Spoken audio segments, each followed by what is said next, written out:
በስመ አብ ወወልድ ወመንፈስ ቅዱስ አሐዱ አምላክ አሜን። ካብ እግዚአብሔር አቦና ካብ ጎይታና ካብ ኢየሱስ ክርስቶስ ዕዘዝ ሰላምን ንዓኻትኩም ይኹን።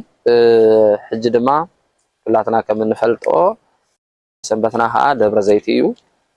ደብረ ዘይቲ ማለት ኩላትና ናይ ዘይቲ ቦታ ወይ ከዓ ናይ ፍርያት ቦታ ተባሂሉ ከም ዝንገር ንፈልጥ ኢና ኩላትና ማለት እዩ።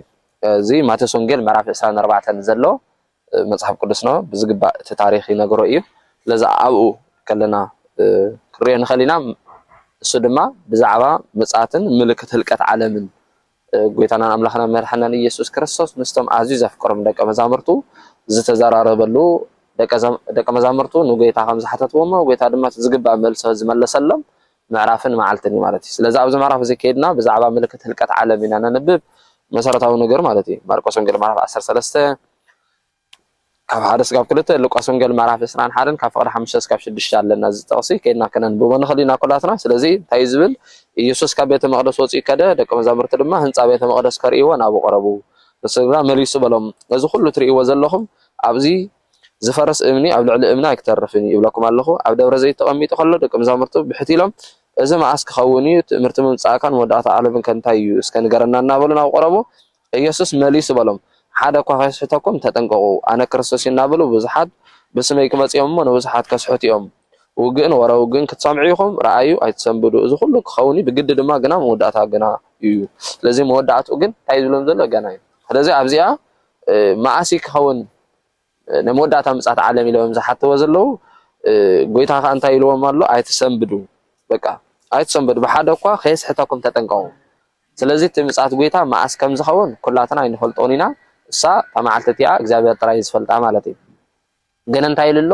ሎሚ ዶ ፅባሕ ዶ እንዳበሉ ብዙሓት ሰባት ነዚ ነገር እዚ ኣብ ዙርያና ኮይኖም ክዛረቡ ስለዝኽእሉ ብዙሕ ነገር እውን ክመፅእ ስለዝኽእሉ ግን ብኦም ተሸቢርና ክንስሕት ከም ዘይብልና ክንጋገ ከም ዘይብልና ጎይታ ነጊርና ኣሎ። ስለዚ ኣነ ኢየሱስ እየ ሓደ ከምዚ ኢሉ እኳ እንተመፃኩም እንታይ ግበሩ? ኣይትረበሹ ኣይትጨነቁ እናበለ ብግልፂ ክዛረቦም ከሎም ንምንታይ እንተራ ተባሂሉ ብዙሓት መስሓቲ ሓሰውቲ ነቢያት ክመፁ ምዃኖም ጎይታ ንደቀ መዛሙርቱ ብግልፂ ገይሮም ተዛሪቦም። ስለዚ ብዙሓት ካብታ ዘለና ቅንዕቲ ጎደና ንኸውፅኡና ላዕልን ታሕትን እናበሉ ድቃስ ለይቲ ኢሎም ዝሓድሩ ብዙሓት እዮም። ስለዚ እቲ ሓደ ኣነ ክርስቶስ እናበለ ክመፅእ ይኽእል እዩ፣ እቲ ሓደ ኣነ ነቢይ እናበለ ክመፅእ ይኽእል እዩ፣ እቲ ሓደ ኣነ ሃዋርያ እናበለ ክመፅእ ይኽእል እዩ፣ እቲ ሓደ ድማ ኣነ መምህር እናበለ ብዝተፈላለየ መልክዕ ክመፁ ይኽእሉ እዮም።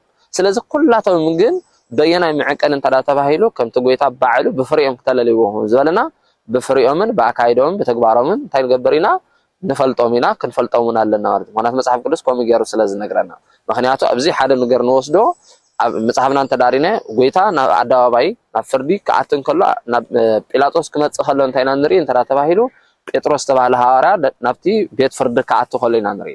ስለዚ ጴጥሮስ ናብቲ ጎይታ ዝፍረደሉ ዝነበረ ኣደባባይ ክኣቱ ከሎ ግን እቶም ኣብቲ ኣፍ ደገ ዝነበሩ ገረድ ኩላቶም ድማ ተኣኪቦም ሓዊ እንዳሰሓኑ ከሎ ሓንቲ ገረድ መፅያ ንጴጥሮስ እንታይ ክትብሎ ከለና ንሰምዕ ንስኻ ምስኡ ነርካ ንስኻ ወደ መዛሙርቱ ናቱ ኢኻ ክትብሎ ከላ ንርኢ።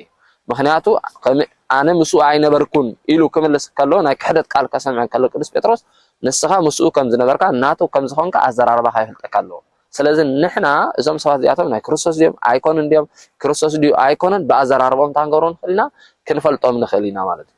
ስለዚ ቅዱስ ጴጥሮስ ምስኡ ከም ዝነበረ ናቱ ከም ዝኾነ ብኣዘራርቦ ከም ዝተፈልጠ ንሕና ድማ ናይ መን ምዃንና ብኣዘራርባና ክንፍለጥ ንኽእል ኢና። ብኣዘራርቦ ክንፈልጥና ምክንያቱ ብግብሮም ብዘረቦም ብኩሉ ነገር ክትፈልጥዎም ኢኹም ስለ ዝበለና ማለት እዩ። ስለዚ ንሳ እታ ሰበይቲ እቲኣ ንጴጥሮስ ናይ መን ምዃኑ ምስ መን ከም ዝነበረ ብቃሉ ካብ ፈለጠቶ ንሕና ድማ እዞም ንዓና ንምስሓት ኣነ ኢየሱስ እያ ሃዋርያ እናበሉ ዝመፅሉ ወይ ኣነ ነቢይ እናበሉ ዝመፅእ ዘለዉ ናይ ክርስቶስ ድዮም ብርግፅ ከክርስቶስ ድዮም ንዝብል ሓሳብ ብፍርኦምን በቲ ዝገብርዎ ነገርን ክንፈልጦ ኢና። ምክንያቱ እሳቶም ንብዙሓት ከስሕቱ ክመፅእ ከም ዝግብኦም ነገር ቅዱስ ጳውሎስ እውን ነጊሩ ኣሎ ማለት እዩ። ስለዚ ብርሃን ሰይጣን ከምስል መልኣከ ብርሃን ይመስል ስለዝብል መላእኽቲ ተመሲሎም ብዙሓት ኣብ ዙርያና ክህሉ ስለዝግብኦም ንሕና ከም መንፈሳዊ መጠን ድማ ክንምርምር እውን ስለዝግባእና መርሚርና ነቲ ሓቂ ክንፈልዮ ስለዘለና ክነስተውዕል ይግባእ። ስለዚ ጎይታ ምስ ደቂ መዛሙርቱ እምበር ዝዛረቦ ዘሎ እዚ ገና እዩ ሕጂ ኣይኮነን ዝኸውን እዩ ዝብሎም።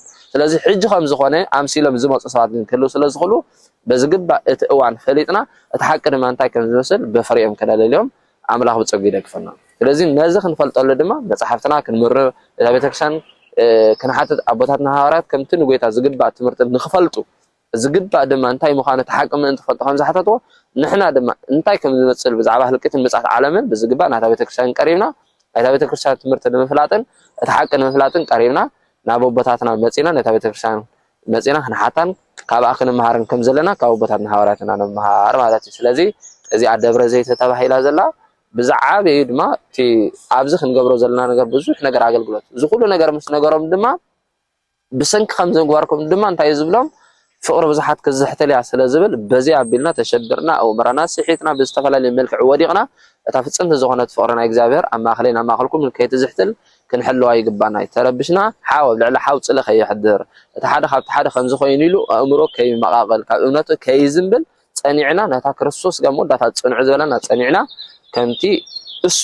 ንኹላትና ሓቂፉ ንኹላትና ተሰኪሙ ንኹላትና ናይ ኩላትና ሓጣት ፀይሩ ስጋ ኣደባባይ ኢየሩሳሌም ብትዕግስቲ ዝበፅሐ ንሕና ድማ ስጋ መወዳእታ ስጋ ቀራንዮ ብፍቅርን ብፅንዓትን ብፍጹም ዝኾነ እምነትን ክንፀንዕ ኣምላኽ ብፀጊ ይደግፈና እዚኣ ደብረ ዘይት ተባሂላ ትፅዋዕ ፅኒልኩም ስላሰማዕኩም እግዚአብሔር አትገብሩና ሕልና ጸሎት እግዚአብሔር ፅኒል ይስማዕኩም ስብሐት ለእግዚአብሔር ወለወላዲቱ ድንግል ወለመስቀሉ ክቡር አሜን ዝመጽእ ክፋል ብዛዕባ ቀድሞ ስለነዛረብ እግዚአብሔር ናይ ሽዑ ሰባት ይበለና